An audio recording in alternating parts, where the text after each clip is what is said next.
And we're live. Welcome to the Iron Will Collective podcast.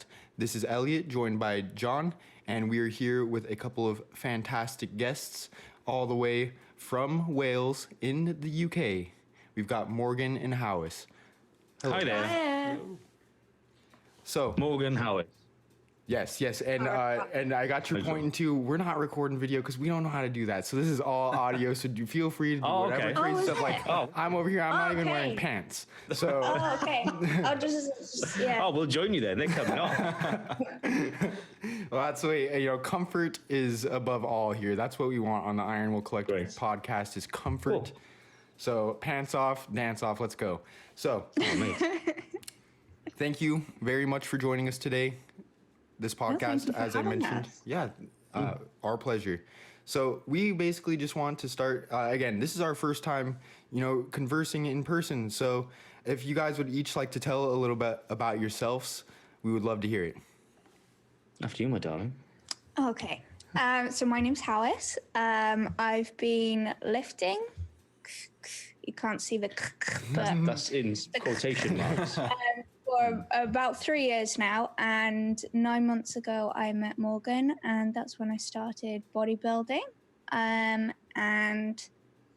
hoping to step on stage within the next 2 years. That's the goal. Dang. Also went vegan 9 months ago, which has been another kind of journey. That's about the most exciting part. I've not got a very long training career, so I can't. Well, that's what your social kind of presence alludes to, isn't it? You're vegan. You train. You got a show coming up, maybe in a few years. It looks like you've got a good following online with that little niche you've got going there. It's going okay. I mean, it's blossomed since lockdown started, and I've been able to put real effort into my content. Kind of before I was just posting whatever. You can look at me do a few lifts, but since having more time, it's blown up. I think I've maybe gained an extra 25%, a couple of 300, 400 extra followers in the past few months. So it's going good. The only way is up. Props. I mean, we know how difficult that is. Yeah, for sure. It is. It's crazy how consistent you've got to be with social media, with any kind of endeavor, be it fitness or any kind of niche in the market, trying to get your product out there. It's very hard, and it's easy to kind of understand how people can get discouraged from it because you don't get this kind of initial response you'd like. You put lots of effort into it. Like for me, for example, the Level Up series, that would take me, hours sometimes of a day, and it would get the least interaction of all of my posts, and it's really discouraging. You earned some fans in us with that, though. Definitely. Yeah, exactly. But then it brings this together, doesn't it? It's great. So it's been a great opportunity for me as well, this lockdown period, to kind of invest all of this latent time I had on my hands into it, and it's become and like you say, it brings great things too. It's only been, how long have we been in lockdown? Maybe a month and a bit, and the rest 3 months. Yeah, since the end of March. Since the end of March, apparently. Wow. But yeah, it's brought us guys together. Mm-hmm. It's done great things. I think the lockdown period's done a lot for all of us in terms of this little community, especially. Silver lining, man. That's a good way to look at things. Mm-hmm. For sure. So for myself, then, I'm Morgan. I've been training for quite a while now. I'm 27. Maybe since I was about 18, I've been hitting the gym. But I think, like most of us, you faff infinitely. It seems like for me, it was about 6 or 7 years of just spinning my wheels. I didn't have a Scooby-Doo what I was doing. Powerlifting one day, then kind of endurance the next, and then 20-hour bicep sessions, Rich Piana style, the next day, and you're just bouncing from session to session to session, not an idea as to how to make progress, what to do, and then kind of got myself on the socials, found Revive Stronger with Steve Hall and Pascal, and kind of the last 3 years, the progress I've made in the last 3 years, just through applying kind of basic principles which everyone overlooks because it's boring and it's not pretty and it doesn't sell, just applying them over and over again. That's been it. These 3 years of the progress I've made has just been. If I'd known now what I knew back in the day, I think I'd be in a different level. And that's not to sound big-headed. It's just when you apply the basics repeatedly, over and over again, stay consistent, it's amazing how far it can get you. I think people place a little too much emphasis on the nuance and the little tweaks that can perhaps get you a 0.1% of gains over the space of 10 years. People pay too much attention to that because it sells well and it sounds pretty. But for the people listening, if you're stuck and you're struggling to make progress, just rely on the basics because they work. They're time tested over and over again. So yeah, it's kind of, I guess I rambled a little bit there, but that's me in a nutshell. Competed last year in a bodybuilding show and kind of fell in love with the process. And we're looking to go again, maybe in another 2 years' time, perhaps. So you guys going to be competing together 2 years. I'm going to hold you to that. Yeah, that's going to be nasty. Couples You want to prep. compete? Yeah. Not next year for you. When is it? Well, maybe like another year and then the January. So January 2022 would probably be me and you would be... Probably the same. Oh. We'll see how it goes. Skinny boys on tour. I know. Yeah. That'd be very interesting to see how that pans out, actually.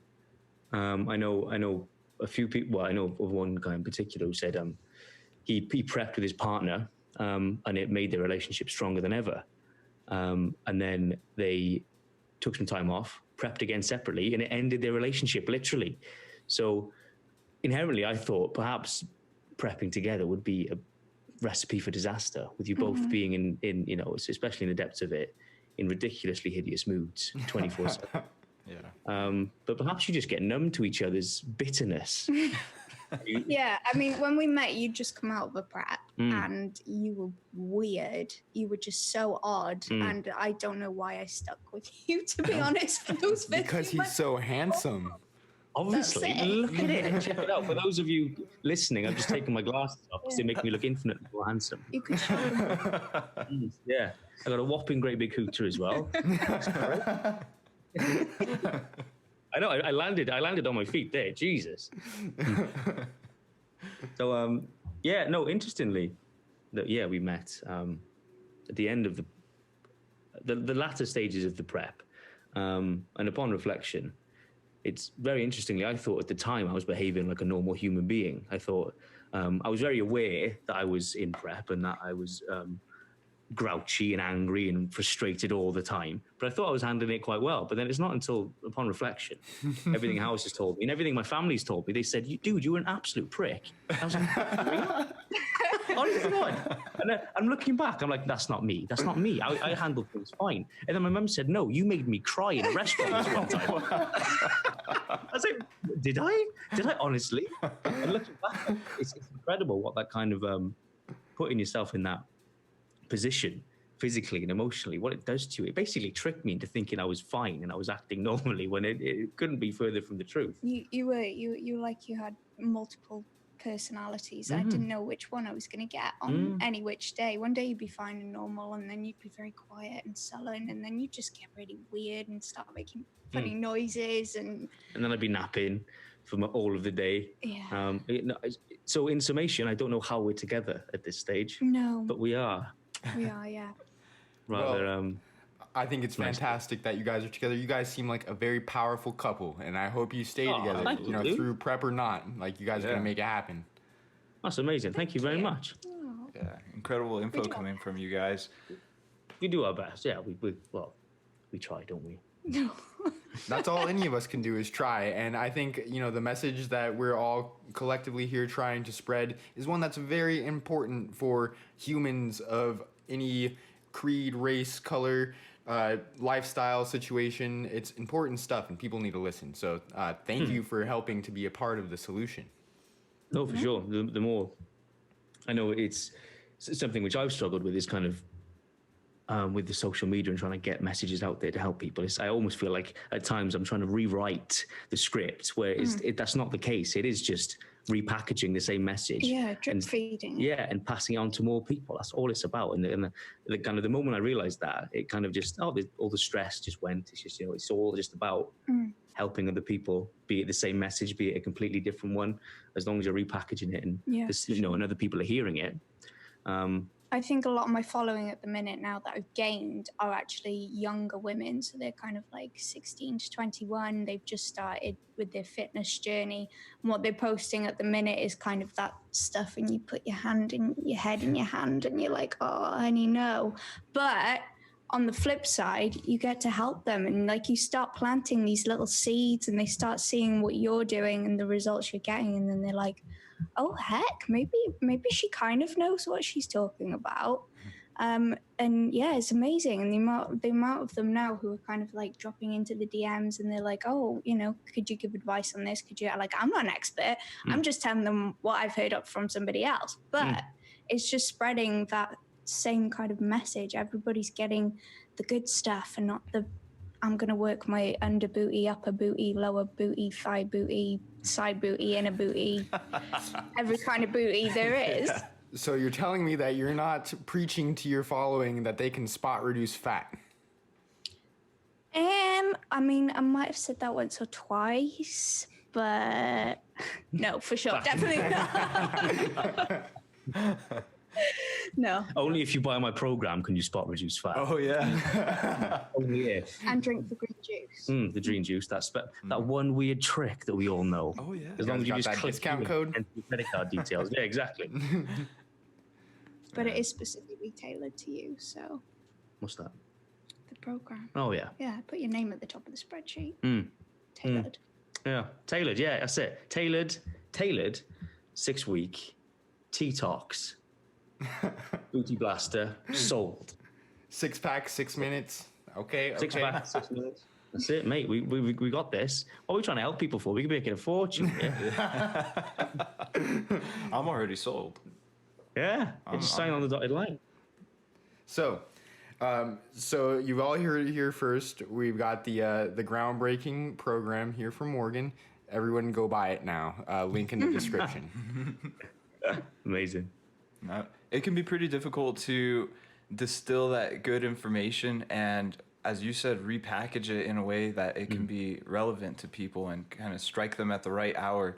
I know for me personally, when I started, I looked towards the bodybuilding magazines and just various social media, bodybuilding.com forums and things like that, where there was so much information and it was really difficult to figure out like what of this is actually quality. And as you mentioned earlier, it's the tried and true, the boring stuff. It's not as sexy from the outset, but it's absolutely very effective.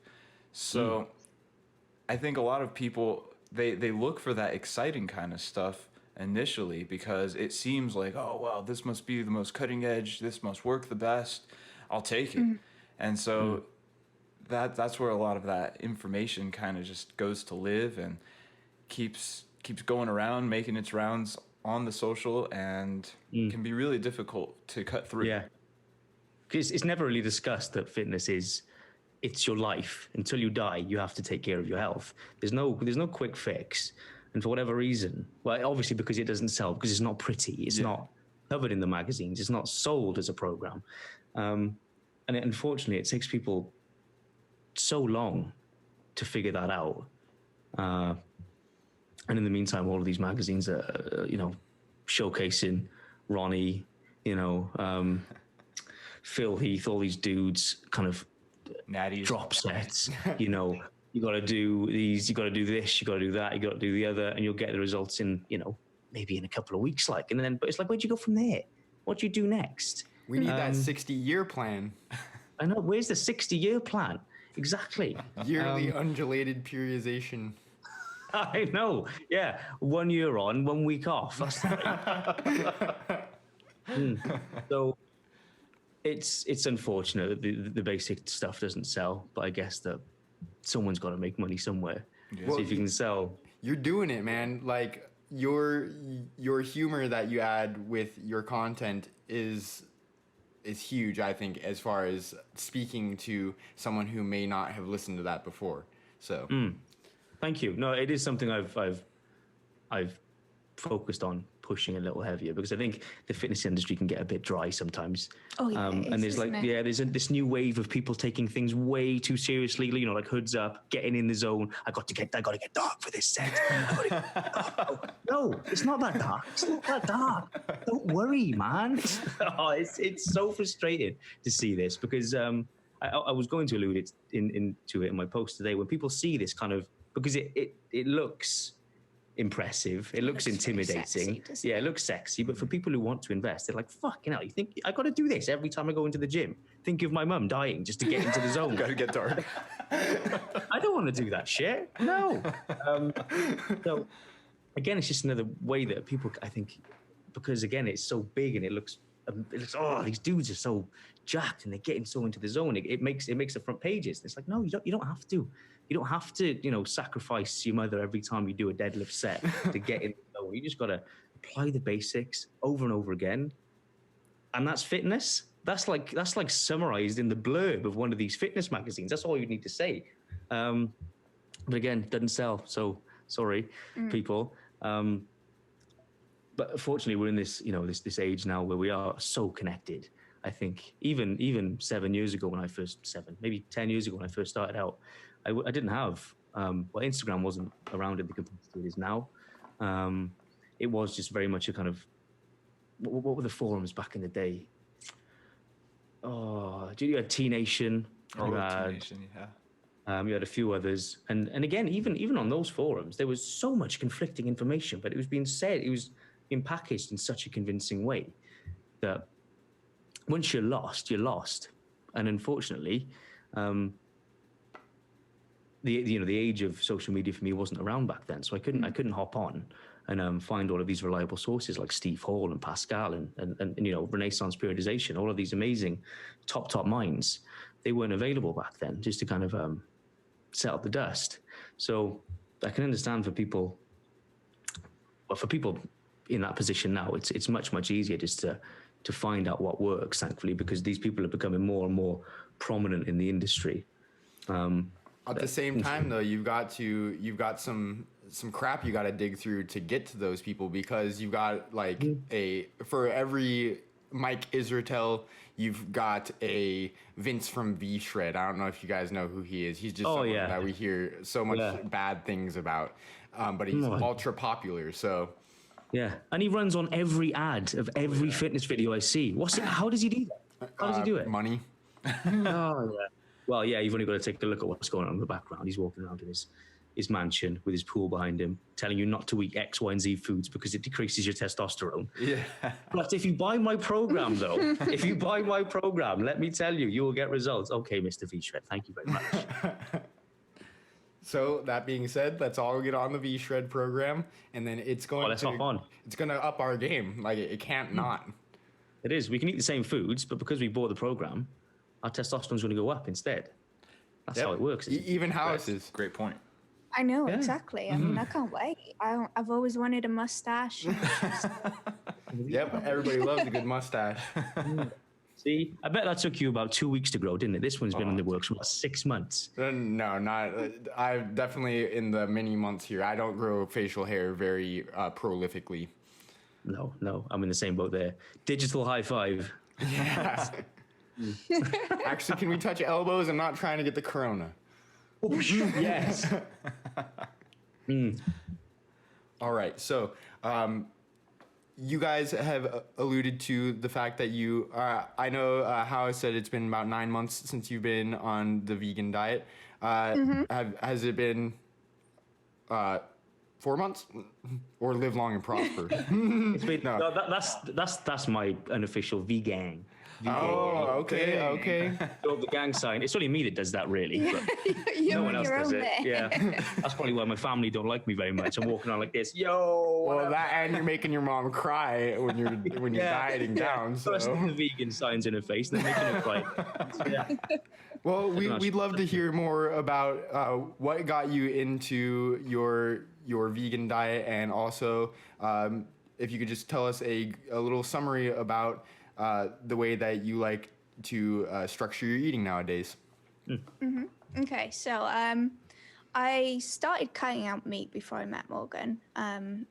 for whatever reason, it just kind of started to, like, the cogs started turning. I was like, surely it can't be right that I'm eating another animal. And like, you hear of all the conditions that animals get kept in, and you're like, well, they're eating God knows what, and then I'm eating them. Like, this is not a good process. So yeah, the cogs were turning, and then I met Morgan. Morgan said, I'm vegan. I was like, oh, he sounds like a psychopath. I don't want to go near that. I was. And I had pretty much cut out meat by then completely, but was still eating dairy, still eating eggs. And then gradually he wore me down, started talking about the little chicks going on the conveyor belt into the macerator, you know, just light stuff. Was he telling you this before deadlifting? Yeah, that was the dark place we were talking about. That was the dark place, yeah. Got to channel it. But no, the kind of the seed was planted. The more I thought about it, the more I was like, right, okay, well, I'm not eating meat. Should I be extending this to eggs, dairy? You know, that one industry. It's all one industry. It's all animal agriculture. It's all just as cruel as the next thing. So yeah, and then I think it was the end of January, maybe beginning of January. I had about 6 kilos of ice cream that I had to eat, and it took me about 4 months to do that. So by the time the ice cream was gone, then I said, right, okay, no more. And yeah, that was it then. It's been 6 months clean, as it were, and hopefully for the rest of eternity, we will no longer be eating animal products. And no impact on gains, everyone. It doesn't, as long as you plan your diet correctly, the same principles apply. Are you getting enough protein? Are you resting enough? Are you training enough? Are you training hard enough? But yes. What about Are you supplementing B12? Bro? That's an important one. What's that? You read my mind. I was like, but what about B12, bro? Yeah. B12. Got there ahead of you. Yeah, that's it. B12, protein. You can exist as you were before. Yeah, I think for the unaware, I think it's kind of thrown around so often that you can't make gains. But, you know, protein though, B12 though, supplements though, that there's just this barrage of misinformation. So it kind of it like initially when you're trying to make gains in the first few years, it's just this barrage of information. You just kind of you know, I don't know what to do. I don't know what to believe. But it's not until you take the plunge you realize, well, it's just everything's the same. It's just all you're doing is removing animal products from your diet. That's I think most of your food anyway is vegan. I mean, you think everybody eats fruits, vegetables, everyone eats bread, everyone eats pasta, you know, rice, all of these things. They're already vegan. It's just about making swaps. I didn't even have to think about it as taking things out. There's so many vegan options, vegan cheese, vegan meat, vegan, just about everything under the sun you can get in a vegan form. So really for me, I didn't feel like I was missing out at all. I don't feel like I'm missing out. No. You know, I still have a tub of ice cream every night. It's just a dairy-free one now. So yeah, for sure. And yeah, so for me, I've been vegan for three years or so. I read a book on the shelf behind me called The China Study, which, you know, I know research into vegan versus, you know, meat-based diets is it's not so clear-cut. There's lots of bias involved. And the more I've stuck to the diet, the more I've kind of just sided with the ethics as opposed to pushing the health benefits, because again, it's not black and white at all. It's very, very grey. But read the book, China Study, and it suggests lots of evidence that a plant-based diet is very beneficial in reducing disease likelihood as you grow, so mitigating the likelihood of disease as you grow older. And so I jumped on board. And then the longer I stuck with it, the more I started looking into the animal ethics, because it's hard to avoid when you are very much all in with the diet. You can ecology as well. What's that? Ecology as well, the impact on the environment that factory farming of livestock has. Man, absolutely. And the longer I've stuck to it, the more invested I've got into the ethical side of things, because I don't think you can argue with it, can you? No, there's very ethically you can't. You just simply can't. And it's where am I going now? Oh, I've totally lost my train of thought. That's the B12, see? Yeah, no, I think not to get too deep, but I think the animal agriculture industry is just an absolute atrocity. if you put any other animal in that situation, you're getting them straight out of there and you're smacking the farmer in the face and saying, what the fuck are you doing? This is hideous. But because we've been conditioned to think it's okay. It's okay. So I'm very much for spreading the vegan message. And I know there's lots of the activism and the activists that do get the most attention are the ones that tend to shout the loudest. I'm not sure if you've heard of Joey Carbstrong. He's very, very confrontational in his approach, and that puts a lot of people off. And I think with this platform as well I've got now, with the humorous aspect to it, I think it can go a long way, because I've been looking online for a sort of activist or someone involved in it. That kind of drops a few funnies here and there, but there's not many out there. So I think perhaps opening it up to a new audience with the humor. Well, it's another way of drip feeding, isn't it? It's drip feeding the information. And that's how it started with me. I was following Vegan Gains for a long time, and I loved the debates he'd have. I know he's not perhaps the most sound-minded individuals, is Vegan Gains, but he's gotten better, and I just loved the way he'd approach his discussions with people. And for the longest time, I remember just sitting there eating this steak I'd cooked, watching Vegan Gains. And I'm thinking, this ain't right. This isn't right. I love his message. I love what he's fighting for, and he's right. I can't disagree. But here I am. And then read the book, and I've never gone back, really. And again, just to reiterate, for people who think it might be holding them back, or it might hold them back in their pursuits, I mean, it's not going to. It's not going to affect your gains. And I know there's lots of anecdotal evidence out there as well, but if anything, it might even help you perform better as well. I can definitely see that. Oh, go ahead, Hawys. I was going to say, when I was dieting, obviously I was mostly plant-based by that point. I don't know if I mentioned this. So when we first met and I started getting into bodybuilding, I went on a diet for 4 months. So I lost 11 kilos in 4 months. And most of that then was plant-based. And don't get me wrong, I was suffering because, I'd lost 15-17% of my body weight. But I think to a degree, and it might have been placebo, but I think having those kind of plant-based energy sources, I did feel a lot better in myself. I felt a lot more energized, as much as you can be. I always felt full as well because all I was eating was vegetables. So I think, just as much as any other diet, I think being plant-based or being vegan, it can really have a positive effect on said body. I implore anyone who listening to this, just to search your ethical side, just search your ethics, question yourself, think, do I agree with this?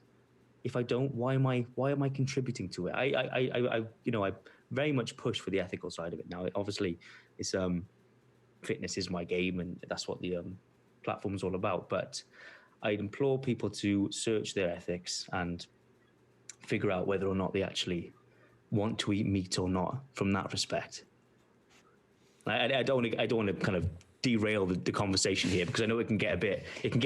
Intense. It gets we're going where you guys take it. I mentioned before, we don't script anything. We want you guys to have this free form to tell your side of things. And so far, I'm liking what I'm hearing. Yeah. I'd love to have the conversation now, but again, I don't want to bore people. I don't want to get you off topic as well. If you've got anything you want to go into.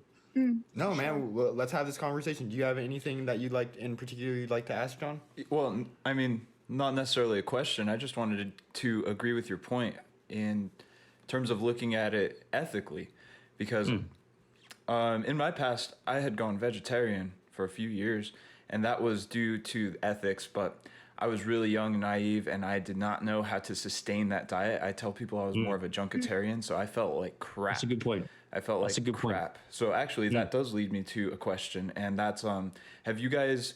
I wouldn't doubt that you've messed around with different macronutrient splits and percentages, but what have you found works for you or somebody who would like to try the vegan diet out?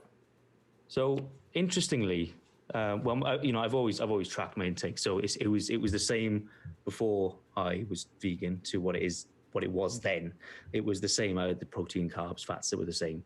So I didn't feel any difference. But I'm working with clients at the moment who are totally, this is all new to their fitness is new. So we're introducing training for one. We're introducing overload. We're introducing kind of, nutrition, tracking, all of these different variables that we take for granted because we're so invested. It just becomes part of your life. And shockingly, surprisingly, it's amazing how little some people eat because, again, one individual in particular, he's not tracked anything before. So we're just, instead of throwing my fitness pal at him and hoping he catches it, I'm just saying, look, just kind of make a note of what you're eating, like log it in a diary, and then we'll add it up at the end of the day and we'll just see what we got. And it's on some days he's on like 800-900 calories, and I'm like thinking, fucking hell, dude, what are you doing? And it's like he's sustaining his weight, he feels fine, he's got energy, and it's just surprising to see how little people eat. And then when you swap out kind of these big calorific foods like your meats, when they tend to be sold processed in supermarkets, which it just takes up a lot of people's food intake, these processed foods. It's just how it is. And when you swap those out for vegetables, you're potentially losing like maybe 300-400 calories for a main chunk of your plate. Instead of a steak, you've got, I don't know, maybe you're first starting this vegan journey, you've got maybe like some broccoli instead, or some boiled cauliflower. Replace that meat, for this vegetable replacement 3 times a day. You're knocking huge calories out of your diet. And unbeknownst to you, you're thinking, wow, I'm doing a good thing. I'm getting all these nutrients in. Look at all this food I'm eating. It's huge. And then, no, you've unfortunately, for some people, you've got to eat more when you're actually on a vegan diet. But for us, that's great. We love food. If we could stuff our faces all day, every day, we would. But for a lot of people, I think the challenge is getting in the extra calories that you're losing from these otherwise big meaty portions of food. So perhaps in your case, then, when you weren't feeling the best, perhaps like you said, you jumped on in a naive state, a junkatarian or junk food vegan diet. It's easy to totally derail your health.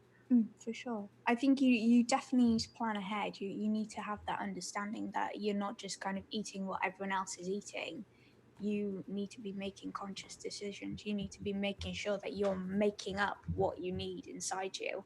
And I mean, like I said, it was great when I was dieting, but because I never felt hungry, my stomach was always full. But I can't live off 1,500 calories a day, irrespective of whether I feel full. So now it's kind of making different choices, like reintroducing peanut butter, chia seeds, all of these kind of things that are a little bit more calorie dense. But that's kind of what you got to do, really. Yeah, I think it's easier for us fitness fanatics to kind of make the transition because we're already tracking, we're already very conscious of what we're eating nutritionally. For people in a general population, people who want to jump on ethically, they've really got to pay attention to their diet. And that can be very off-putting because to suddenly introduce this whole new metric of tracking what you're eating, just to remove a portion of, a group of foods from your diet, it's such a big task to take on. So again, for anyone if anyone struggled like yourself, just be conscious of it. Plan ahead. Yeah, it's not a bad thing to plan ahead. Be aware if you do want to take the jump, you're probably going to have to eat more. So that's a good thing. Who doesn't like to eat more? Well, I got to say a couple things here. First of all, I got to let you know that John hates peanut butter, so it looks like he's out. No! Second, I'd like to comment how is, according to the pictures that you post on Instagram, looks like you're walking around very lean, like at most times. Like even though you're not dieting right now, you're still very lean. So it seems as though your intake is, if in a surplus, a very slight one, allowing you to maintain a slender physique and make it a lot easier when contest prep does come around. So that is a very sustainable way, in my opinion, to go about a bulk, is to just be very modest about it and take a long time. So like take, like you're saying, 2 years or a year and a half until you start actually prepping. So I think what you're saying here makes a lot of sense. Thank Absolutely. you. Yeah. So that was very much the goal, was to kind of reverse out of the diet. And yeah, we've done that very successfully. We've added almost 1,000 calories in now. And we're only 2,400 now. And I was doing 20,000 steps a day when I was dieting. Holy crap. How do you manage that? I have the little step counter too, and the only time I eclipse 10,000 is like when I go golfing and I'm out like for, 3 hours doing that. Yeah. So that's impressive. It was quite a feat, 20,000 steps 7 days a week, but it's not sustainable. But now I'm only doing like 13,000. So yeah, we're 7,000 steps down, Still but a lot. nearly 1,000 calories up. And yet my weight has only changed very, very slightly. 5 months, it's gone up, 3 kilos, if that, which is brilliant. And this is very important for people listening again. If you're, when this is why a lot of diets fail, is because people don't plan past their initial plan. You've always got to be planning with fitness in your diet, I think, for longevity and to keep hold of the results you want. So I imagine in lots of people's cases, going through what Hawys has gone through with the diet, great, I've got to where I want to be. What do I do now? I just take the reins off and I just go crazy like I used to. No, that's not how it works, dude. It's not. It's unfortunately, we'd love it if it did work like that. You diet all the way off and you just start shoving back Pop-Tarts and Ben and Jerry's again like before. But or when you're working out, you hit a new personal best on the bench press and you're like, all right, sick, don't need to work out anymore. Yeah, I'm strong enough, strong for life. Yeah, done with the gym, done with everything, done with this fitness thing. No, unfortunately, we got to plan ahead, and it's been quite long, actually, the reverse diet. When did it? At the end of January. End of January, yeah. So 5 months. 5 months. It's a long time to slowly reverse calories. But again, this is probably one of the benefits of doing it on a plant-based diet, again, is you're already eating lots and lots of food anyway, lots of whole, hearty, nutritious food in the first place, that it's quite easy to transition out. But again, just not to go off topic, but if people are looking to make the diet succeed in the long term, you've got to plan ahead and realize that changes you make initially in the diet are going to have to probably stick with you for the rest of your life if you want to be happy in the long run. Mm-hmm. That's something that we talk about a lot as well, is really encouraging sustainability within nutrition, because a diet is not really a word that we like to use too much, because while it makes sense to most people, the way in my head I think about a diet is like what you're eating, and that's not necessarily like a thing in a term. Your diet should be just what you eat all the time. So in order to make it something that works for you, you need to find those more nutritious options that you enjoy eating, that it doesn't feel like you're really limiting yourself, whether you're in a caloric deficit or surplus. Like you want it to be enjoyable. Yeah, Absolutely. Sure. Yeah. Do you guys both track? No, actually, that was one point that I wanted to bring up now. I don't track, and I haven't tracked for quite some time, although I've been going for a bit of a surplus here, and a bit is probably an understatement because the fluff starts to accumulate around the edges. He's looking sexy. Don't listen to him. But my question to you was what your views on more of a intuitive eating and foregoing the tracking would be in terms of something like a bulk. I know that in terms of cutting down and looking to reduce body fat percentage, the tracking almost becomes imperative. I think it can be done for sure, but I think in a similar vein, would you approach your training with just a kind of a freelance, or this, I feel like I've done enough, I'll call it a day? Like, if you want to make long-term progress, I think treating your training like that, like a lot of people do, unfortunately, it's not going to get you the results you want. Training needs to be taken, you need to treat it in a structured, kind of progressive manner, like we know how to do.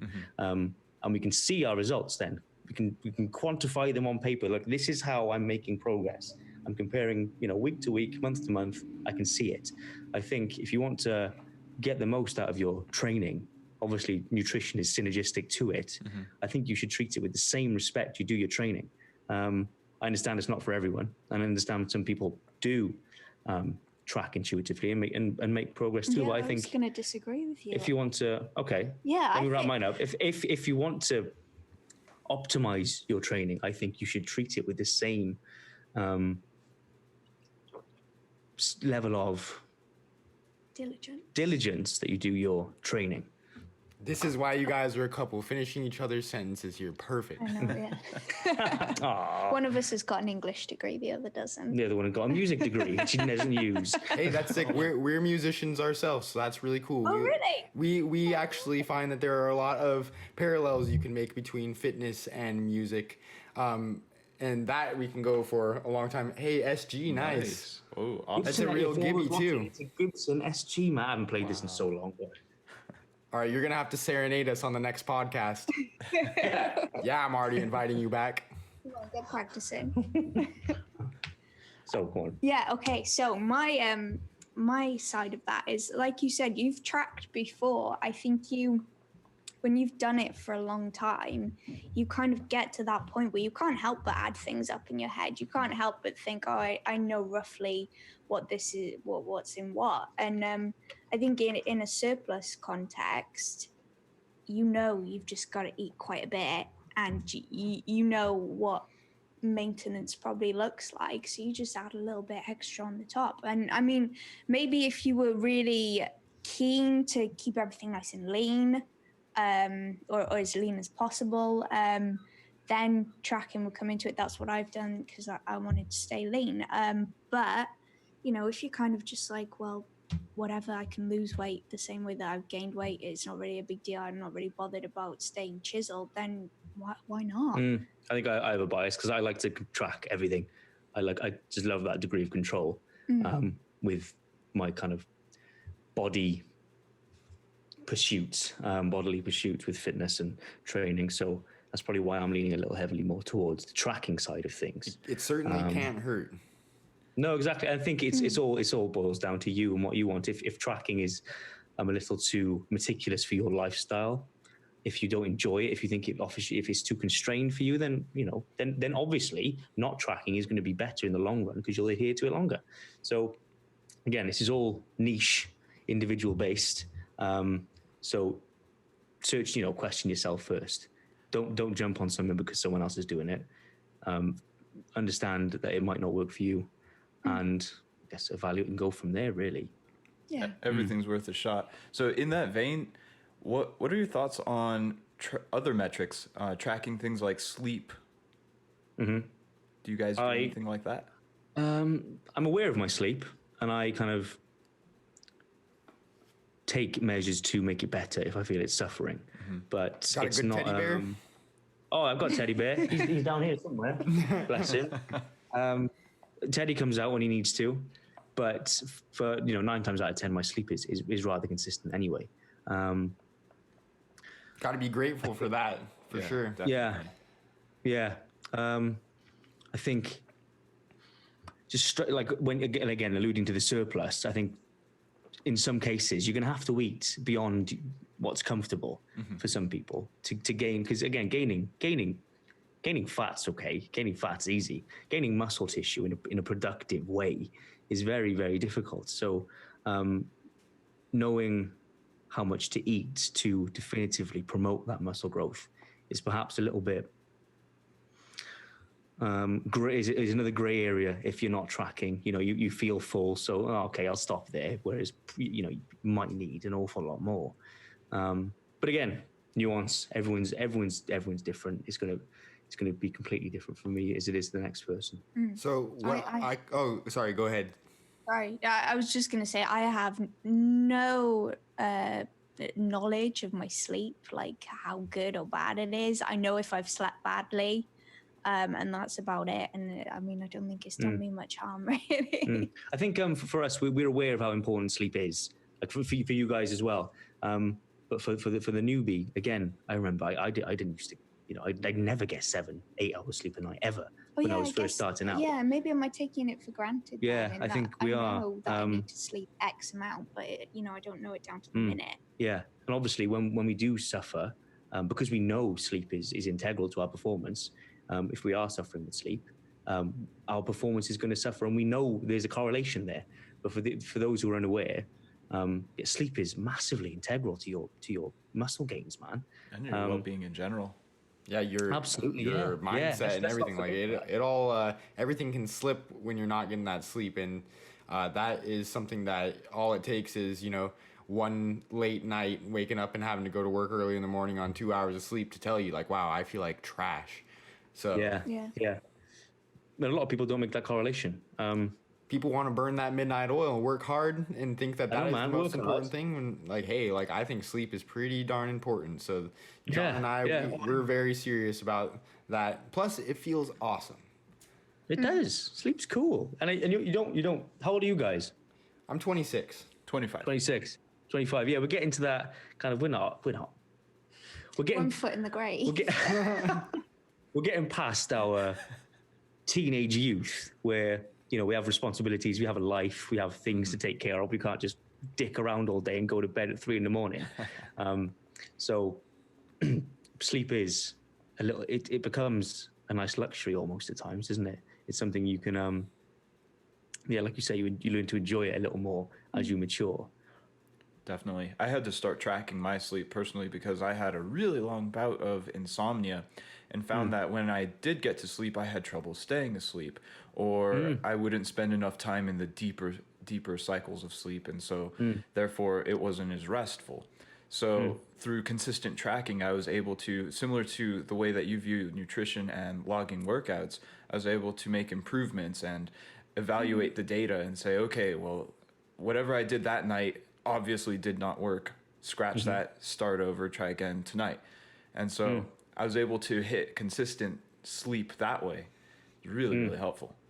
Yeah, I think you can. There's almost an extreme end to that spectrum as well. I've seen people kind of gauging. I think, is it the aura ring? Yeah. It predicts your readiness for the day. I don't want to know how ready you think I am. I know how ready I am. You know, and then to say, oh, I'm not going to work out today. I'm not going to work out because my ring told me I'm not ready.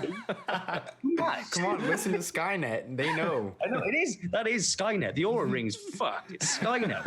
We're on to something here. So I think it can go into the complete opposite end of the spectrum as well. Like you can with everything. You can get meticulous with your tracking. You can track your spinach down to the microgram if you want to be a total weirdo.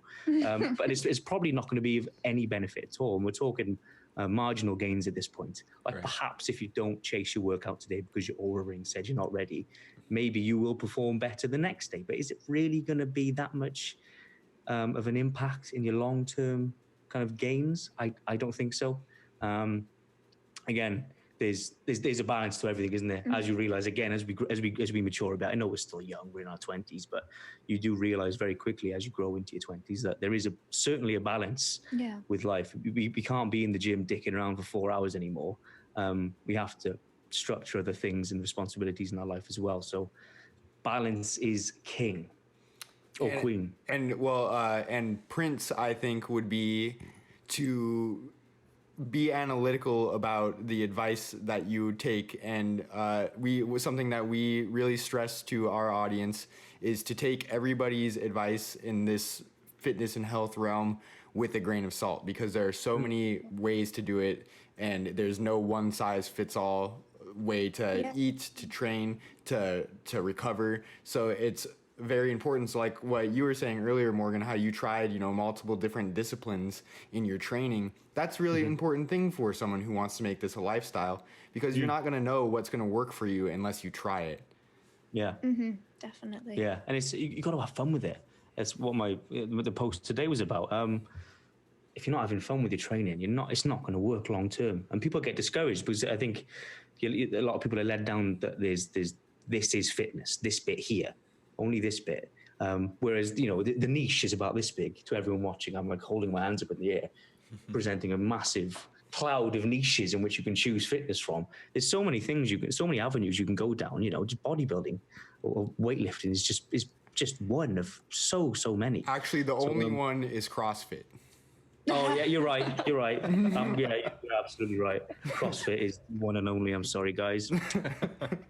Every other fitness endeavor is rubbish. Keep like you say, you have to find it yourself. You have to find what balance works with you. You have to find which niche works with you. And then you will find it, there'll be moments of discouragement where you think, I don't enjoy this. Why don't I enjoy my fitness? Why do I enjoy taking care of it? It's because you haven't found what you enjoy yet.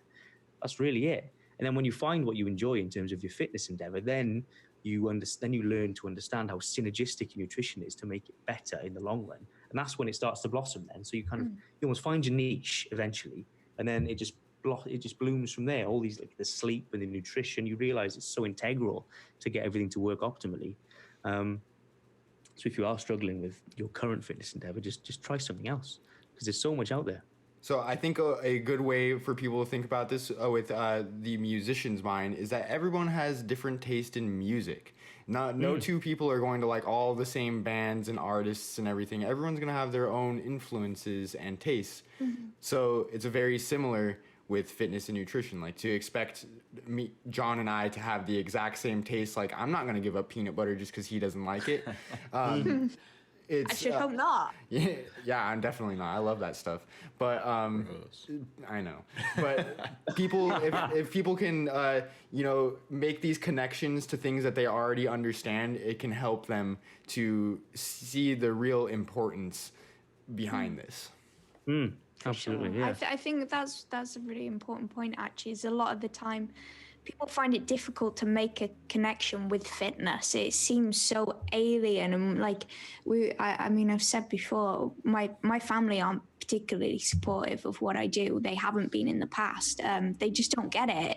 They're like, why would you starve yourself for 4 months and then go back into eating a lot of food? It makes no sense to them. So I think it's trying to make those connections and saying, okay, well, yeah, you don't understand that part, but maybe if I put it like this, then you can start to see why I feel passionate about it. And yeah, for sure. Yeah, I like the music mind analogy. That's very cool. Yeah, I was gonna say, with your family, that's like them saying like, why does Hawys like this hip hop music? They need to be listening to good stuff like the Beatles or whatever your parents may have grown up listening to. So I think that's just a way that someone who is not as learned in the field can, have it click in their head. for sure. And then on the other end of it, because your parents aren't being supportive and your family's not being supportive, bam, you're picturing them dead when you're deadlifting. That's how I get to my dark place. The dark place, baby. That's where it starts for everyone. Oh, for sure. Yeah, I think why people people who enjoy fitness understand their nutrition so well is because it obviously it ties in so synergistically with our results, and you can see the results then of your care to your nutrition.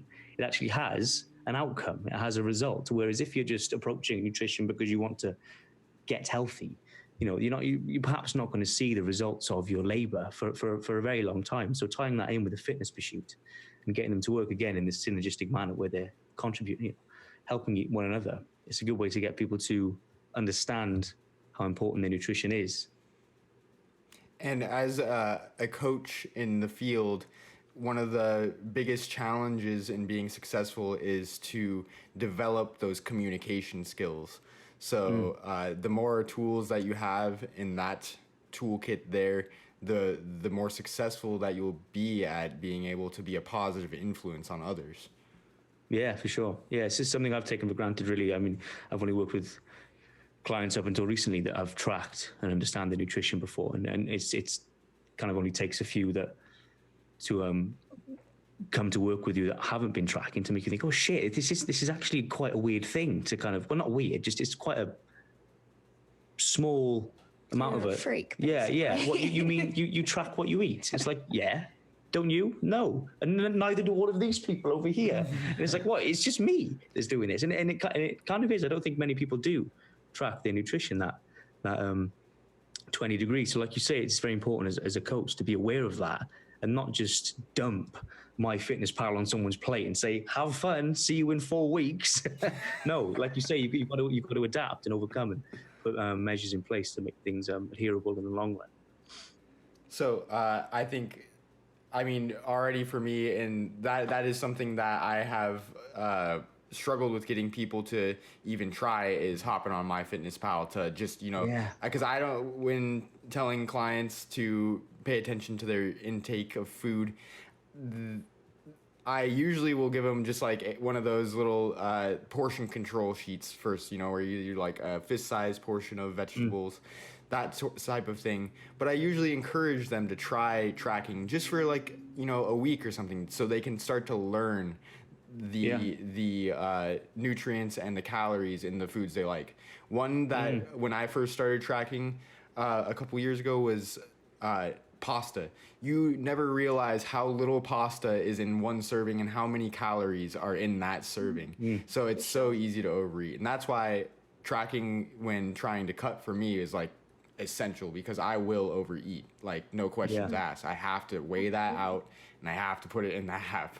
So I think that's any small starting point for that is going to be a step in the right direction. So like you said, just have them write down the food that they ate in a journal and then look back, because food quality is another hugely important thing. In our opinion, we like to encourage people to stick with mainly whole foods, start to limit processed foods. And that can be a huge factor in success in itself.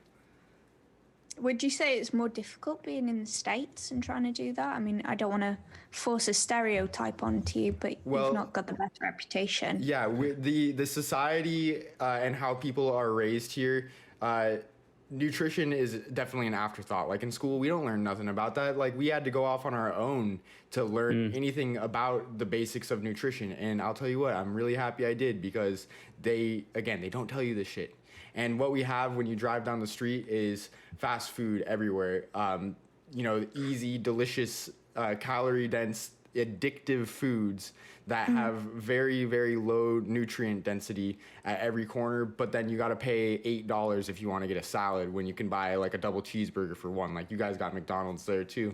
That's like a microcosm of what you're dealing with here. And that's why obesity in America is like, there's like 30% of people are obese, like 70% of the population is overweight. It's crazy bad. Yeah, so there's just a huge void in education here. It's frightening how easily accessible it is, not just in the States, but everywhere. Because it's like you say, it's addictive.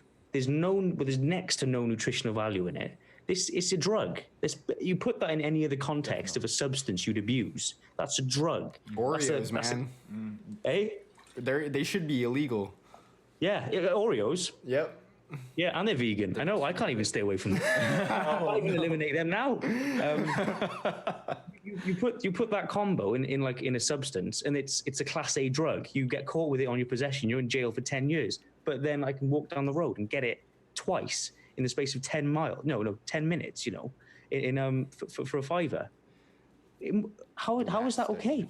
It was topic of one of our earlier podcasts, but we were talking about a study that was done that showed Oreos to be actually more addictive than crack when tested on lab rats.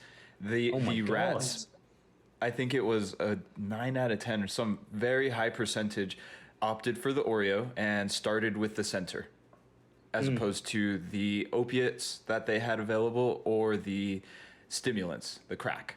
It's terrifying. Actually, very addictive. Well, when people say what we're doing is extreme, I think you look in the mirror. How is maybe tracking your food is a bit of a pain in the ass, but you're literally eating things that are more addictive than crack. I wonder which one of us is a little bit more extreme here. But then it's just we're conditioned, obviously, to think it's normal, unfortunately. Yeah. Well, they make that stuff with that in mind. They specifically engineer these foods to taste like absolute Jesus, and it's just like we don't stand a chance, really. Like you have to rely upon your self-discipline in order to not eat that stuff. That's your only hope. But yeah, the longer you abstain, the longer you choose not to eat these foods, it definitely gets easier. Yeah. I'm not tempted by a fast food, by a McDonald's or a Burger King anymore. Can't beat home cooking. You can't. You honestly can't. And the places we do eat out now are kind of these independent brands. It is all cooked in-house. It's all fresh. Support local business. Exactly, all the way. So yeah, man, it is unfortunate that the health and the food system it just seems so backwards. Everything seems to be out to get you in terms of fitness. There's no easy path.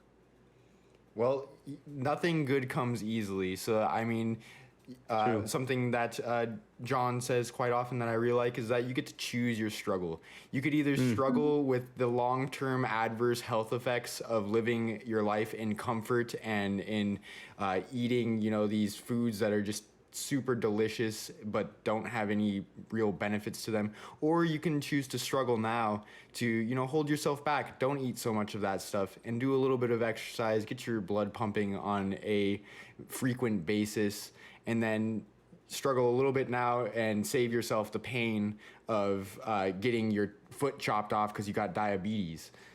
Exactly. Sure, and the transition will be hard for people who've never pursued a fitness endeavor before. But again, like once you've invested enough time in it, it does become fun. As hard as it is to imagine looking from the outside at a gym packed full of gym rats on a treadmill, it is fun. You will find pleasure in it eventually. Yeah, absolutely. And it's difficult either way. So whether you make that decision or not, you're going to find struggle in some way. You can't avoid it.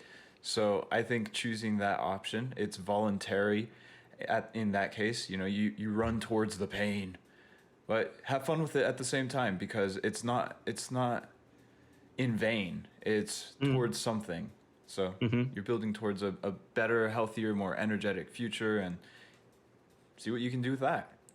A big thing that I like to consider as a side effect of caring about your health and your fitness and general well-being is that this will open up many other opportunities in your life to feel good enough and be confident enough to pursue other interests that you may have. So you don't, get put in the rut that a lot of people are, where you go and get a job that you hate and you work at it for 60 years and you're sitting at a desk all day and your back's now all messed up and you're fat and you're tired and you're sad.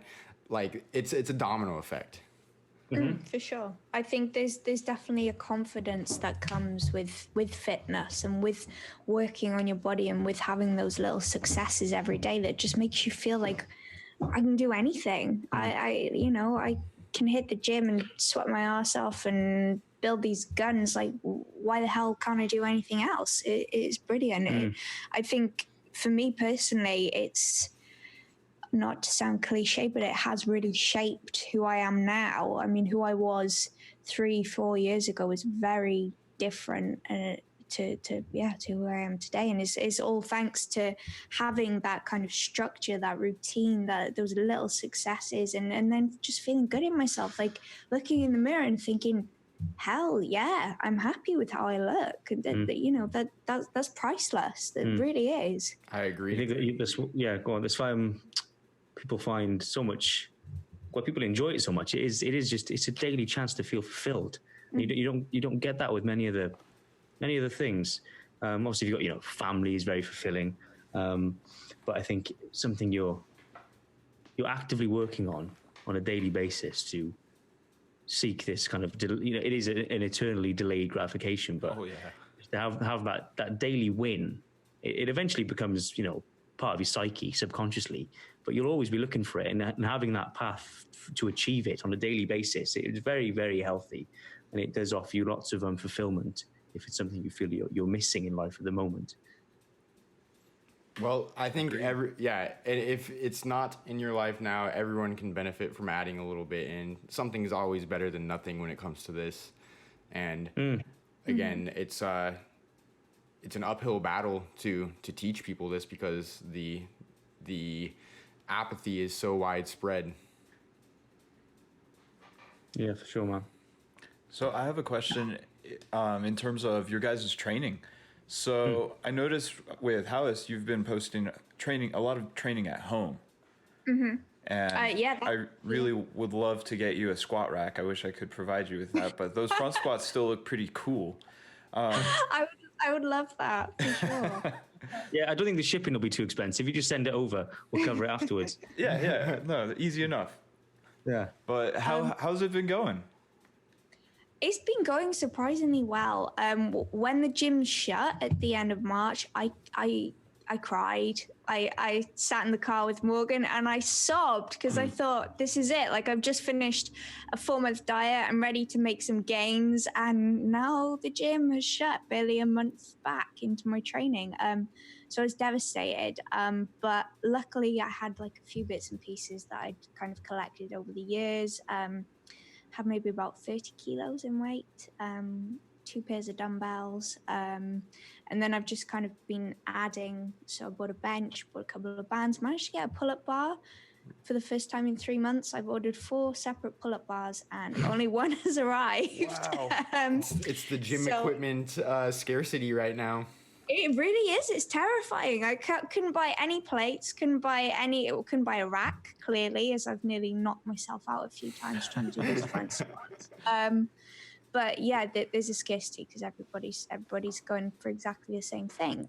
But having said that, this is probably one of the most productive, if not the most productive period of training I've had, like, ever. And admittedly, that is now because I'm in a surplus. It is because I know what I know now. But would I be in the same position if I was at the gym? I don't know if I would. I think having that kind of having to be creative and having to really make every single rep, every single set, every single session count is really paid off. And I mean, hell, like, I've made gains like never before in lockdown. And I'm shocked, but happy, obviously, with how it's gone. And I do question whether I even would want to go back now to the gym.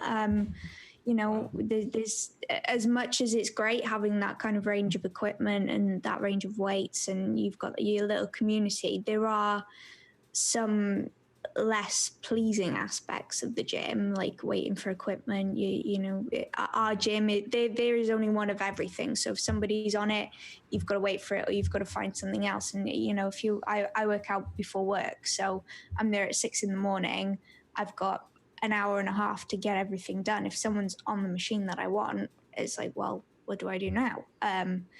But being able to work out at home, even if I have got limited equipment, I'm not distracted in the way that I was in the gym. You know, nobody comes to talk to me. Nobody's an arsehole apart from me, so that's okay. So yeah, I think moving forward, it will just be about getting that squat rack in the spare room upstairs, and then we're all guns go for the near future, at least. I don't know if you want to put the squat rack upstairs with the kind of weight you're going to be pushing, so you might crumble the ceiling. I'm willing to give it a go. I think there is a crack you obviously can't see. There is a crack appearing on that ceiling over there where my new... Oh, shit. Yeah. News to me. I'm not wholly convinced how good the pull-up bar is for the door either. I'm pretty sure there might be a never mind. More news to me. But no, I mean, you know, it is what it is. Gains come first. Sorry about the ceiling, but... So in summation, my house is fucked. Working out. It's going to be condemned. Yeah. But hey, you're going to be ripped, so... Exactly. Yeah. Exactly. Ripped. The homeless. What would you prefer?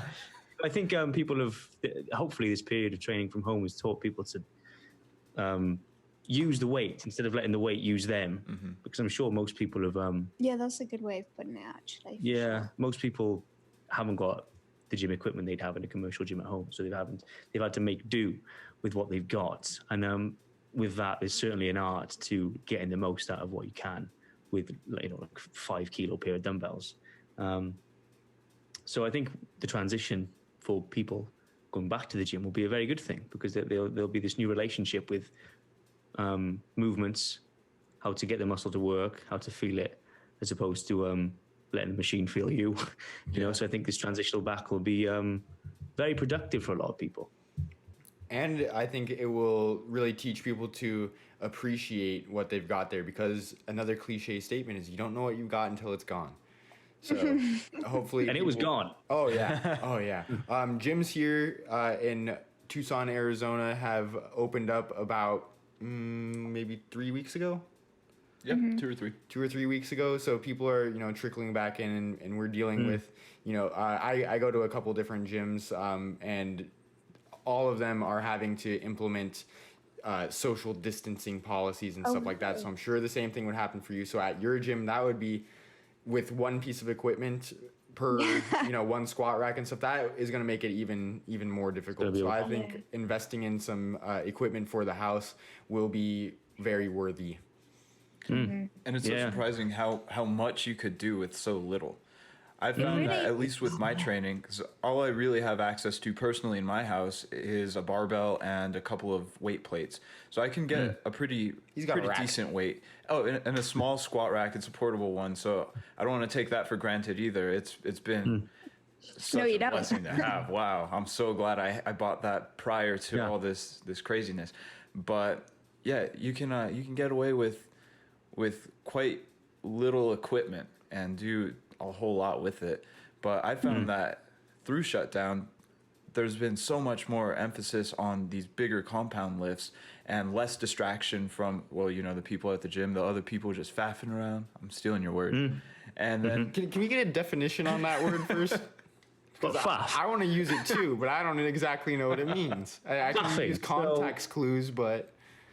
So to faff is to, I guess, piss about. Yeah, piss about, aimlessly meander without any sort of end result. Just generally just wasting your time, faffing. I like it. I like it a lot. Yeah. So and we've got we know some criminal faffers. Oh, we do. There's lots of faffers in our gym. You're looking at a couple right here. Yeah. Oh, great. Yeah. So now you can use faff whenever you like. Yes. I knew we'd learn something today. Yeah, faff. There we go.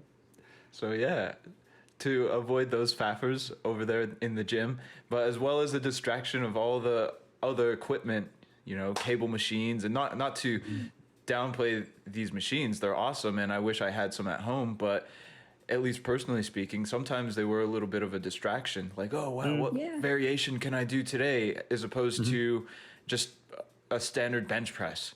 Yeah. For sure.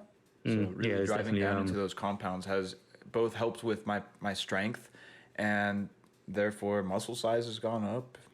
For sure. Hopefully there'll be a little less paralysis by analysis when we do go back. Yeah, absolutely. Yeah. But it's been an interesting time, this lockdown.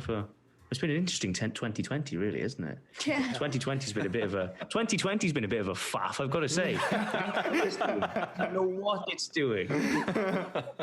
Well, you guys got riots over there in the UK? We've got riots, yeah. We have a lot of peaceful protests as well, which is great. But perhaps this is a topic for another podcast. We got a lot of topics covered. And again, I just want to say that so far, through what we have spoke about right now, it is very apparent to me that we will have to do more of these in the future here. Yes, please. That'd be fantastic. Yeah. But we're not done yet today. We got more stuff for you. So, come on. Back to your training. In what you've been doing at home, have you been at all focusing on strength gains or aesthetics purely, or are you trying to target a little bit of both? I know it can be difficult to pursue strength gains with a lack of actual resistance, but it can still be done. So I was just wondering what you guys are leaning more toward right now. So me, definitely kind of the more aesthetic side of it. The way that I like to see it is I'm picking up a weight and I'm going to milk that weight for as long as possible. Like as long as I can get a burn out of that weight and like add the reps, add the sets, maybe like tweak things a little bit. I'm going to do that for as long as possible. Cause I don't want to out strong. That's not a word, is it? Outperform? Outgrow it. Outgrow? I don't want to outgrow my weight because I really don't have very much of it. And so far so good. Like I said, I've got 30 odd kilos. I did manage to get one of my friends, her dad's a builder. She's made some 15 kilo plates. So I've got those now. But even before that, I was doing just fine with like 30 kilos in twos and ones. But yeah, definitely aesthetic. And I think from a bodybuilding perspective, I think there is always kind of really that emphasis that you are chasing the look and the strength gains that come along with it. That's kind of like a byproduct, really, rather than pursuing putting the weight on the bar as you would if you were training for strength. How about you, Morgan? Thankfully, I'm a firefighter, so in all of the fire stations, we have gyms that are fairly well equipped. We have squat racks, we have dumbbells, we have lots and lots of plates and cardio machines. So thankfully, I've been able to fall back on that. And it's something I've actually enjoyed a fair bit. It's kind of, again, like you say, you have to go back to basics a little bit. There aren't many machines in the station gyms, so it is very much. I've had to learn to squat again. I've had to learn to bench press again, but I've been loving it. But I think because you can overload them so incrementally over such a long period of time. Unlike, if you're on a pec fly or a leg extension, it can take lots and lots of time before you see definitive kind of increments in your strength. Whereby if you're training a big compound, you can see big strength increases, over just a few weeks. So I've really enjoyed the challenge. And in terms of kind of strength versus aesthetics, I'll always be chasing the hypertrophy rep range. But with any training pursuit, I think you've always got to look for increases in strength to see that you're actually getting better, which is, again, why I think tracking your workouts is so important. Can you see definitively that you're getting stronger? If you are, then gains are very likely. Whereby if you're not, again, it's just another case of shooting in the wind, which is another way of saying faffing. Well, I think there's merit to both of what you guys are saying. So with Hawys training at home with a limited supply of weight, she's focusing more on other factors to get that progressive overload, like tempo, rest period, stuff like that, and where you can still get to where you're going. And same thing goes for training with your compounds. You can do similar stuff like that, even if your sole interest isn't in adding plates on that bar. You can use other tactics that will still yield you a step in the right direction. So I think progression in any way, shape, or form, whether it be 5 pounds added to your bench here, or the ability to do 14 reps of your bicep curl with a slow eccentric, raising that up from 10 or something, and before you can manage to hit a heavier dumbbell. All of these things, as long as you are progressing and, like you say, tracking it, will help a ton. It's all going to take you to where you want to be in due time with consistency. Absolutely, for sure. So there's always going to be a conglomerate of strength and kind of, I guess, hypertrophy training in a training program. I think strength should be priority always, not in the sense of 3 to 5 rep range and chasing a 1 rep max, but looking for definitive increases in your strength over time is a great measure of muscular development over time. You got the cliche, and again, we hate cliches, but we're here using them all day, every day. Functional strength is a term that's thrown around a lot. By certain folks, you might see a dude doing like a log carry, like some sort of like gladiator or something, saying this is functional strength. This is going to help me in real life. But I tend to disagree. I feel as though the strength that you gain doing specific exercises, such as like a tricep pushdown or something, is still going to yield you an increase in strength for your daily activities that you're going to be having, whether it be working out in the yard or doing housework or whatever. You got a vacuum under the couch, you can lift that baby up easy. So for the average person who may not be as bought into the game, I guess, of weightlifting and resistance training like we are, where we're actively after progression, they will still notice great benefits in their life as a whole by increasing their strength. The amount of people before your time. Mm-hmm. I dated someone who had a really bad back. He worked in a bar. He was always bending down, and he had horrific back pain. And he started training with me. This was before I was bodybuilding, more kind of focusing on that kind of strength side of the training. And he started training alongside me. And within a few months, his back was as it should be for a 25-year-old. It's amazing how those really small, I'm just using your body as it was meant to be used can make such a huge difference. I mean, your stepmom at the minute, she's got awful back pain, and you do think like how many people are bringing these health problems onto themselves by just not doing enough. I mean, okay, you don't have to be able to deadlift 300 kilos to be doing enough, but just using your body, using your muscles, and ensuring that you're keeping them strong, that is priceless. I think if I had it my way, everybody would have a set of dumbbells at home, and everybody would be making that effort to just do a little bit every day. Just make sure that if you are sat at a desk all day, if you're mostly sedentary, you need to make up for it outside of your work life. And it doesn't take much. It really doesn't take much, does it? Like you say, just a little bit of walking, just some resistance training, and it's going to keep you infinitely more healthy in the long run. Hit those glutes, baby. Yeah, exactly. Get them glutes growing. But then if you do let it slip to the point where you've got chronic pain, it's very hard then to undo it, unfortunately. Yeah. So it's better to get a grasp on it sooner rather than later. John, will you share with our friends about your client with the hip pain that you helped him work through?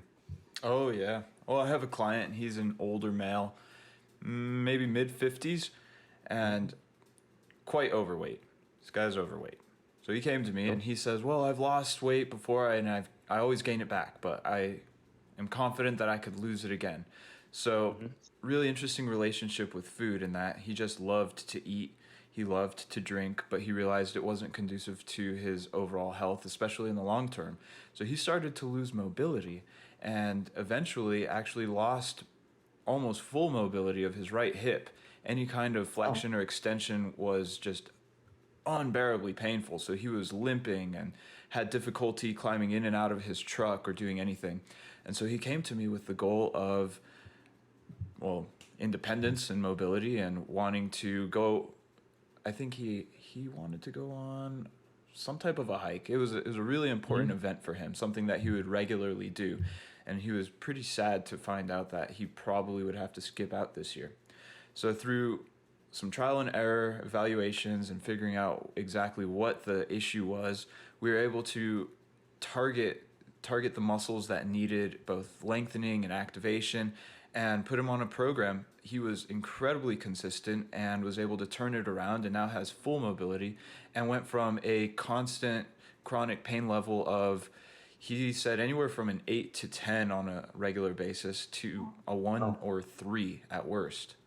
Amazing. All moving. And so with that, we also discovered, because there were intermittent breaks, we discovered that every time he stopped, it got worse.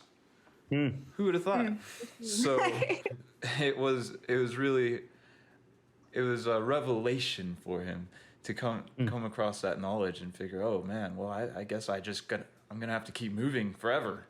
Well, imagine that. That's called learning the hard way, though. Like, so how long did it take him then to go from his chronic pain to being able to, well, rank it as a 1? It took a little while. So I want to say maybe about 4 or 5 months, with 2 of those being spent with the physical therapist. So he was doing very low impact exercises and having a lot of manual therapy done on the site of pain, but really he plateaued really quickly after that. The thing with physical therapist office, I've found, my time spent working in them, is that progression isn't held as high as I think it should be.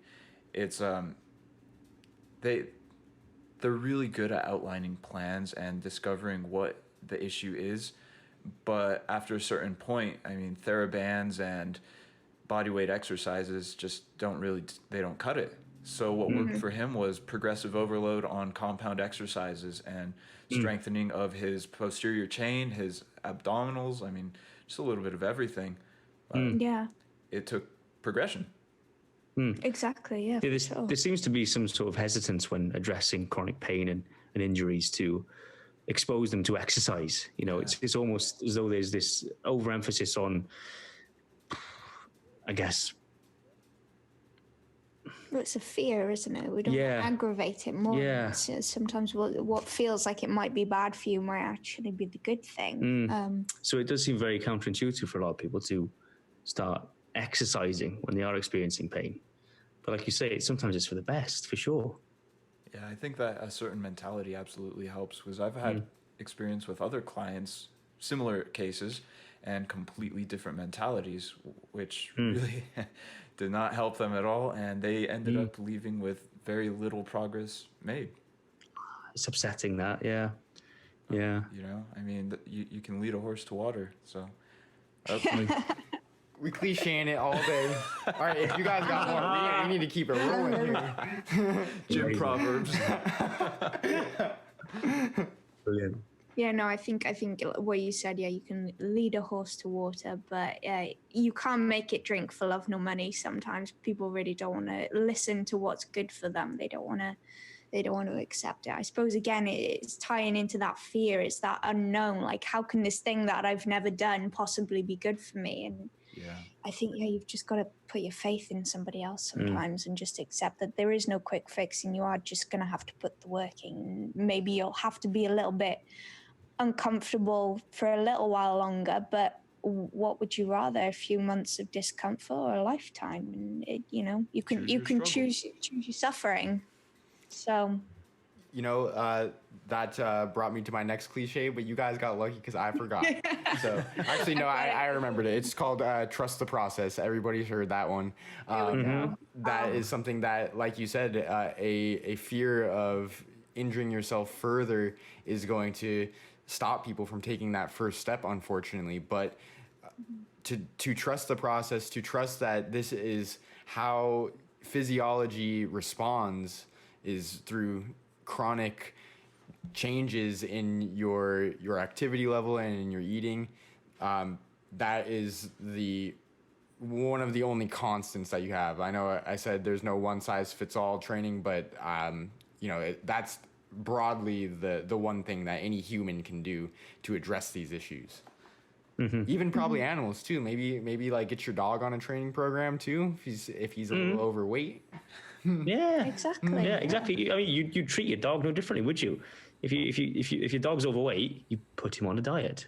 You get him to exercise a little more. It's exactly the same thing applies to yourself. And I mean, it's just biology at that point. But to convince people of this, to convince people of things that aren't just like seen right in front of them, even though you've got tons and tons of evidence to back it up, is always going to be a struggle. But that is what is going to ensure that we always have a place in this industry, is to help spread that information. Yeah, I think that's why a lot of people fall short, is they don't see there are ways to get to visualize progress in more than just the physical, be it scale weight or progression in the gym or an understanding of your nutrition.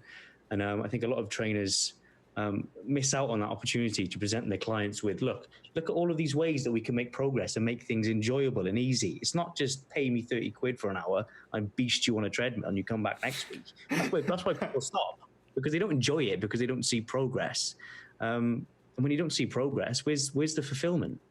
So like you say, it's good to have these structures in place to get people to see that they're making progress and get away from this instant gratification, which unfortunately doesn't exist with fitness. And there's where I have to slightly disagree, because that's something that I do. Well, on one hand, I do agree with you that with the physical manifestations of what you're working on in the gym, it's not going to happen instantly. It's going to take a long time, in fact. But I think the gratification that you can dwell on, if you are someone who needs it right here, right now, is the feeling that you get when you leave the gym. Typically, Good. For Yep. most people, it's like you enter the gym feeling meh, but you leave the gym feeling better than you did when you went. Unless you Cool. get snapped up, then you leave it on a stretcher. Yeah. No, I get that, man. That's a really good point for sure. Yeah, I think for me anyway, well, I think for everybody, and it's not just me. Like you said, it is leaving that gym, and okay, like you didn't lose 3 pounds in the session, but you did better than you did in the last session. And I think that again is the importance of progressive overload, is always striving to make these really, really small increases or really small progressions. Yeah, really small progressions. And like last week you did 3 reps. Well, you wouldn't do 3 reps. Last week you did 8 reps, and this week you did 9 reps. And that in itself is progress. And it applies to all areas of life, isn't it? Progressive overload shouldn't be seen synonymously with just making gains. You do it everywhere in life. You make small incremental changes and you get better over time. The same thing applies to fitness. Mm-hmm. Yep, you can apply what you learn to your career, to your hobbies, to your relationships, and if done over a long period of time, you will see improvements in all these areas. So I think it's totally worth it for people to at least give it a shot. And like, I bet you there are some people out there who are like, I don't like improving. I don't like getting better. Like, I'm cool right now. Eat my Oreos and working my desk job. Like, I'm cool. Like, I got video games. I don't need any of this stuff. But there likely will come a day in that person's life where they wake up and everything hurts, or they watch someone close to them die because of a lack of attention to this stuff. And again, back to those hard ways to learn. I think a goal for all 4 of us would be to help minimize the amount of those hard lessons that people are going to have to go through. Absolutely. Absolutely. I feel like we should do like a all hands in and then like a woo team. Or elbows. Yeah, elbows. Yeah, you're right. We don't want to get sick. World Health Organization stated that Zoom meetings are actually one of the easiest ways to transmit the virus. So I hope that you guys have McAfee virus protection installed on your computer. No, we're ruined. No. Well, we again, we have touched on a lot of places where we can really elaborate here, and we're by no means out of time. So is there anything in particular that you guys would like to share that we haven't talked about yet today? I think we've touched on all the biggest areas of our life. Training, veganism, why training is so important, not just for those that want to look jacked, but for general health. Yeah, man, I think that's us. Yeah, I think like you said, we've touched on kind of these big things, and I think that it would be good to be able to go back and delve into them a little deeper. But I think the kind of general overview of Hawys and Morgan's life, we've summed up pretty well. I think. Yeah, that's us in a nutshell. Yeah. Well, I gotta say again, I like what I heard, and I've thought about and done a bit of documentary watching on the subject of the vegan diet, and good. It's always made sense to me, but again, it's like you mentioned before, it can be polarizing at times depending on the person giving the information. But I really liked how you delivered it with a very unbiased view coming from someone who does practice this routine. You put it in a very a way that shows both sides of it, and I really appreciate that in any sort of explanation on any topic. And I gotta say, it makes me like, hey, I think I could be a vegan. I think I could switch it up and cut meat and animal products out of my life. Not gonna say it'd be easy, but I think that I could do it. Good. For sure. I think everyone inherently doesn't want to kill animals by any metric, but to unravel that in our society is quite difficult. So yeah, to relay the information non-judgmentally is very important. And again, if anyone who judges you for eating meat is a prick, because they did it at one point in their life anyway, how can you judge someone for something you did? I think by judging people, you push them further away, Yeah, and, exactly. and that's not what it's about. You know, in an ideal world, none of us would eat animal produce in my ideal world, but I recognize that's not going to necessarily be possible. And the more I can get people to see my side of the argument and maybe get them thinking about their own behaviors, okay, maybe they don't have to cut everything out immediately, maybe they won't ever cut everything out, but if they are recognizing that there are these small things that they can do, then that in itself is going to make a difference. Hey, progressive overload with veganism too. Yeah. It's everywhere. It is. It's everywhere. Yeah. It is the universe. The universe is progressive overload. I'm pretty sure Yeah. We'll have to publish a novel. I think we cracked it, guys.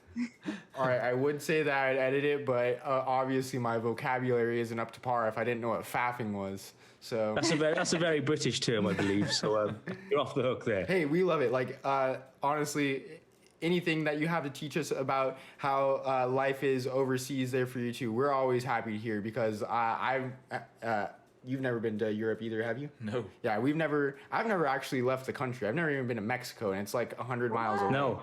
So Hey, I'm happy to learn anything. No, we were on a trip through the States last year, and we drove into Mexico for about 2 minutes, and it was too scary. We had to drive out. Honest to God. Why do you The think I've never transition gone? Yeah, what was that? That's why I've never gone. Yeah, it was too scary. We crossed the border. We thought, oh my God, what have we done? Quick, turn around. But no, where is in Arizona in the grand scheme of things? Whereabouts is it? We're on the southern part, southwest part of the United States, and we share a border with Mexico here. We're just I'm gonna have a east look. of California, and from Los Angeles, we're about 8 hours away. Oh, no way. We were supposed to go to California in April to go to Stagecoach. We had tickets for that, and obviously that got cancelled. California no more. Yeah, I mean it's pretty restricted there still now. So locked down, I mean, I've never even been to California though, so that's Crazy. Yeah. Hey, but no, next time we're in the States, we'll have to try and hook something up for sure. Yeah, definitely. That would be awesome. And then same thing, if we ever have the ability to fly over to Europe, we're staying at your house under the crack sea. Oh, yeah. Obviously. In sunny South Wales, obviously. Where else is there? Yeah, exactly. Can't wait. All right, John, have you anything to add? No, okay. Just one last thing, and it's more just a comment than anything. I've taken away from speaking with you two about veganism something different than I've taken away from any other conversation I've had or observations I've made, which is when I envision myself on a vegan diet, I'm not envisioning myself feeling crappy or run down. You actually make it seem like it's something that would amplify me in a way that I could probably perform better and just feel better. So I think that's really cool. Oh, thank you, mate. Yeah, and again, just take it progressively. If it is, because it is intimidating, for sure. It's not easy for most people just to flip the switch. I understand that. So give it a couple of days, maybe. Give it a day. See how you feel, and then maybe extend it to 2 days, to 3 days. You know how to progressively overload. We all train, so I won't explain it to you, but you can approach it in the exact same manner. And you also mentioned that Oreos were in fact vegan, so... Oh, yes. They so are. Looks like we got our one food group. Yeah.